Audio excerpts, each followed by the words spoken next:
Welcome to special mom stories. ఈ video మీరు కూడా చూస్తున్నారు అంటే అర్థం మీ ఇంట్లో కూడా ఒక స్పెషల్ చైల్డ్ ఉన్నారని అర్థం. సో, ముందుగా నేను మీకైతే ఒక మంచి హగ్ అయితే ఇవ్వాలి అనుకుంటున్నాను. ఎందుకు అనంటే ఈ ప్రయాణం ఎలా ఉంటుంది, ఏంటి అనేది నాకు బాగా తెలుసు. నేను కూడా ఈ జర్నీలో ఒక భాగమే. అందుకోసమనే దాంట్లో ఉండే లోతుపాతులేంటి, బాధలేంటి, కష్టాలేంటి అన్నీ తెలిసిందన్నీ. సో, అందుకోసమనే అదనమాట సంగతి. సో, నేను కూడా మీలాగే ఆలోచించేదాన్ని. ఎందుకు మేధాంషి ఎందుకు ఇలా అన్నాడు? అందరిలా ఎందుకు లేడు? దేవుడు నాకు మాత్రమే ఇలా ఎందుకు చేశాడు? నేను మాత్రమే వై మీ అని అనుకుంటూ నేను కూడా అలాగే చాలా, చాలా, చాలా, చాలా బాధపడ్డాననమాట. సో, ఎలా ఉంటది అనంటే ఒకరోజు డాక్టర్ దగ్గరికి వెళ్ళినప్పుడు డాక్టర్ గాని, థెరపిస్ట్ గాని మీ బాబుకి ఈ డయాగ్నోసిస్ ఉంది. అంటే ఆటిజం గాని, లేకపోతే డెవలప్‌మెంట్ డిలే గాని, లేకపోతే నడవలేడు, మాట్లాడలేడు, లేకపోతే బిహేవియర్ ఇష్యూస్ ఉన్నాయి, గుర్తుండదు ఇలాంటివి ఏమన్నా చెప్పినప్పుడు పేరెంట్‌కి ఎలా అనిపిస్తదంటే ఒక్కసారిగా గుండె ఆగిపోయినట్టు అనిపిస్తది.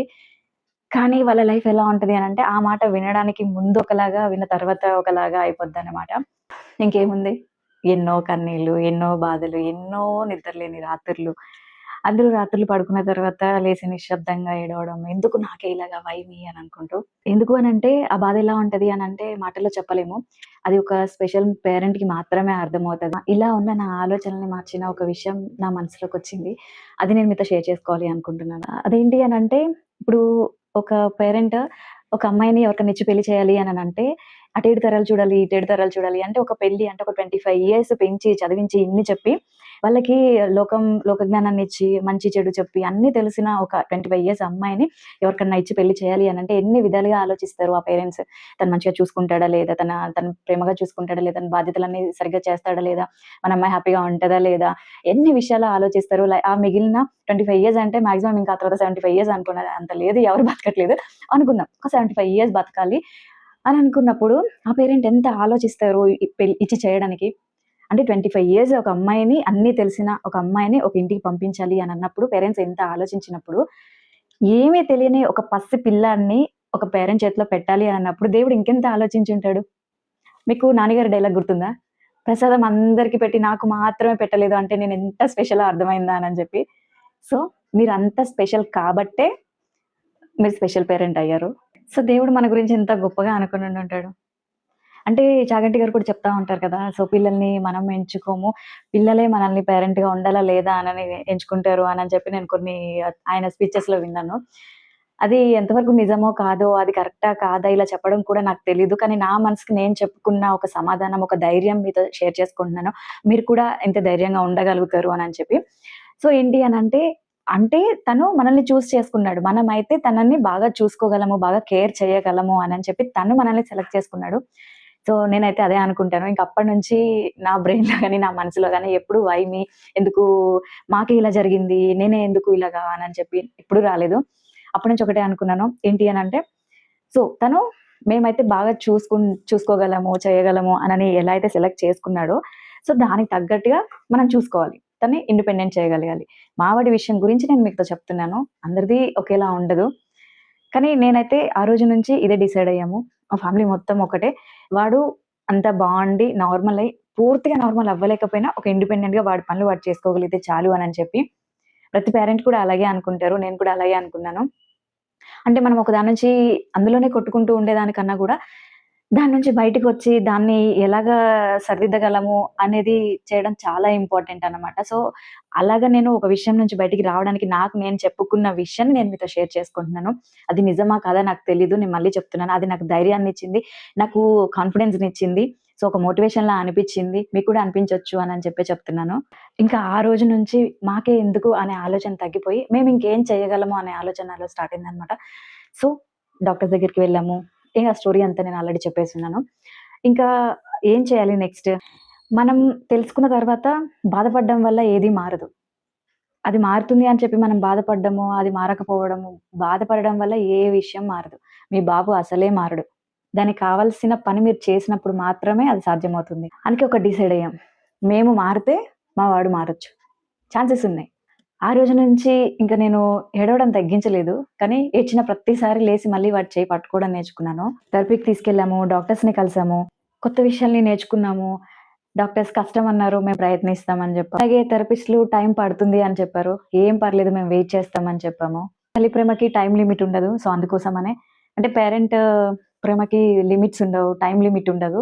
సో, ఎవరైనా కానీ వెయిట్ చేస్తామని అంటారు. చాలామంది అడుగుతా ఉంటారు.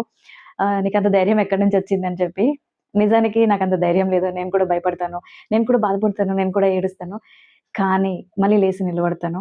ఖచ్చితంగా వాడు మారాలి. వాడు ఇండిపెండెంట్‌గా ఉండాలి. వాడు నార్మల్ అవ్వాలి అని చెప్పి. ఎంత బాధపడినా, ఎంత భయమేసినా వాడి కళ్ళలోకి ఒకసారి చూసినప్పుడు అనిపిస్తది.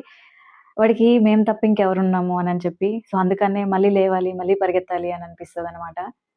నేను స్పెషల్ పేరెంట్‌కి ఏం చెప్పాలనుకుంటున్నానంటే, మీ పిల్లలు మీరు వాళ్ళ గురించి ఎంత బాధపడ్డారు అనన్నది వాళ్ళకి తెలీదు. వారి గురించి ఎంత ఏడ్చారు అనన్నది వాళ్ళకి తెలీదు. కానీ వాళ్ళ మీద మీరు ఎంత ప్రేమను చూపించారు అననేది మాత్రమే వాళ్ళు ఫీల్ అవ్వగలుగుతారు. కానీ ఒక విషయం మాత్రం గుర్తుపెట్టుకోండి. మీ మీద మీరు నమ్మకం పెట్టుకోండి.